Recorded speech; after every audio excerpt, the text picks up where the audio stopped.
استحقاق بڑا اچھا شبد ہے دوستو، بولنا تھوڑا سا آپ کو محنت کرنا پڑے گی اگر آپ اس شبد سے پریچت نہیں ہیں، کیونکہ آپ میں سے انیک لوگ استحقاق کہہ دیں گے۔ اور بھائی ساجد آفریدی صاحب، آپ نے بتایا کہ آپ پاکستان میں ہیں، تو آپ کے ہاں یہ بڑا مسئلہ ہے۔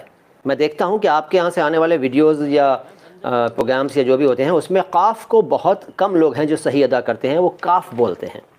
استحقاق بولیں گے آپ کے ہاں انیک لوگ، بلکہ بڑی تعداد آپ کے ہاں قا کو ک بولنے والوں کی ہے۔ ہمارے ہاں تو ہے ہی، لیکن ہمارے ہاں تو بہو بھاشی لوگ ہیں نا، الگ الگ لینگویجز بولتے ہیں۔ خیر، یہ ایک الگ ٹاپک ہے۔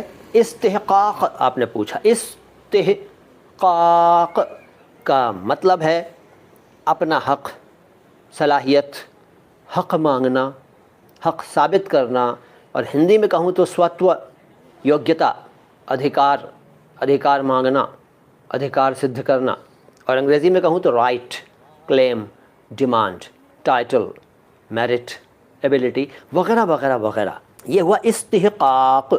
اچھا، آپ نے استدعا پوچھا تھا۔ استدعا، الف سین تے دال عین الف، استدعا، استدعا جس کو استدعا کہہ دیتے ہیں۔ استدعا کا مطلب ہے درخواست، مطلب گزارش، التجا، التماس، ہندی میں نویدن، پرارتھنا، ونتی، اور اچھا اردو میں خواہش، انگریزی میں ریکویسٹ، اپیل وغیرہ وغیرہ، بہت سارے الفاظ ہیں۔ استدعا یہ ہو گیا۔